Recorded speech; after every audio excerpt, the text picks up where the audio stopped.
सबको नमस्ते। युद्ध के मैदान में जब अर्जुन खड़ा हो जाता है अपने धनुष बाण लेकर के, लेकिन जब सामने अपने शत्रुओं को आचार्य के रूप में, गुरु के रूप में, भाइयों के रूप में, पुत्र पोत्रों के रूप में जब पाता है तो एकदम निढाल हो जाता है और वहीं बैठ जाता है। सिर उसका चकराने लगता है, शरीर शिथिल हो जाता है, एकदम उसका अंग अंग जो है वो कांपने लगता है। मोह ने उसको बुरी तरह से घेर लिया है और योगीराज श्री कृष्ण के सामने गिड़गिड़ाने लगता है कि योगीराज मुझे इस मोह से निकाल, इस अंधकार से निकाल। मुझे नहीं पता मुझे क्या हो रखा है और मेरी बुद्धि बिल्कुल काम करना छोड़ चुकी है, जड़ता उसने पकड़ ली है। तो योगीराज श्री कृष्ण का उपदेश शुरू होता है और उपदेश में योगीराज श्री कृष्ण ने अर्जुन को कई तरीकों से समझाने का प्रयास किया।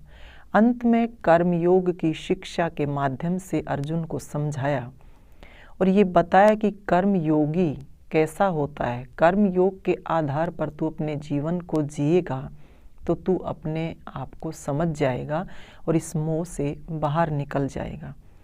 और स्थित प्रज्ञता जब तेरे अंदर आ जाएगी तो मोह का निरसन हो जाएगा, मोह खत्म हो जाएगा। और श्लोक के माध्यम से यही बात योगीराज कृष्ण बताते हैं। ऐसा ब्राह्मी स्थिति पार्थ नैनाम प्राप्य विमुह्यति स्थित्वा स्याम अनंत काले अपि ब्रह्म निर्वाणम रिच्छति। हे अर्जुन, यह स्थिति संसार की नहीं है। यह स्थिति संसार में नहीं अपितु ब्रह्म में स्थित होने की स्थिति है। यानी जो ये स्थित प्रज्ञता की जो स्थिति है, समता की जो स्थिति है, जो चित्त इतना शांत हो गया है, ये कहा ये जो स्थिति है ये संसार की स्थिति नहीं हो सकती। सांसारिक व्यक्ति ऐसी स्थिति को कभी भी प्राप्त नहीं कर सकता।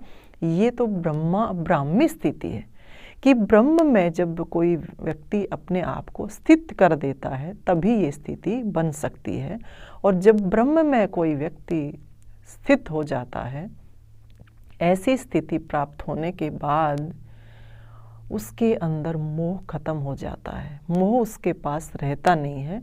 तो मोह को इस प्रकार से योगीराज श्री कृष्ण ने दूर किया और क्या कहा कि अंत समय भी अगर व्यक्ति के अंदर यह स्थिति बनी रहे, ब्रह्म की स्थिति बनी रहे, समता की स्थिति बनी रहे, वो योगमय होकर के रहे, तो व्यक्ति अंत समय में अपने जीवन को जो है ब्रह्म में स्थापित कर लेता है और अंत समय में वो ब्रह्म में लीन हो जाता है। अपने जीवन से वो मुक्त हो जाता है, वो दुखों से मुक्त हो जाता है, आवागमन के चक्र से वो छूट जाता है। तो इस श्लोक के माध्यम से योगीराज श्री कृष्ण अर्जुन को यही समझा रहे हैं कि हे अर्जुन, जब कर्म योग की स्थिति हमारी पैदा हो जाती है, स्थित प्रज्ञता हमारे अंदर आ जाती है, तो वह व्यक्ति जो स्थित प्रज्ञ होता है, जिसकी सभी कामनाएं छूट जाती हैं, जो ममता से रहित हो जाता है, अहंकार उसको छू भी नहीं पाता है, तो ऐसा व्यक्ति सांसारिक नहीं हो सकता। संसार में उसकी स्थिति ऐसी नहीं हो सकती। वो तो ब्रह्म की स्थिति को प्राप्त कर लेता है और अंत समय तक अगर ऐसा बना रहे तो उसकी तो मुक्ति जो है निश्चित होती है। तो ये उपदेश योगीराज श्री कृष्ण ने अर्जुन को दिया कि जब ऐसी स्थिति हो जाएगी तो तेरी मोह की जो अवस्था है वो समाप्त हो जाएगी। तो ये कर्म योग का रहस्य योगीराज श्री कृष्ण ने अर्जुन को इस प्रकार से समझाया है। यही कर्म योग है वास्तव में, कि व्यक्ति अपने आप को कैसे सधाए, कैसे अपनी उन अंदर की शक्तियों को जागृत करे, कैसे संसार की कामनाओं से अपने आप को पीछे हटाए और समता में रहते हुए अपने जीवन को आगे बढ़ाए। इन्हीं शब्दों के साथ आप सबका धन्यवाद। सबको नमस्ते।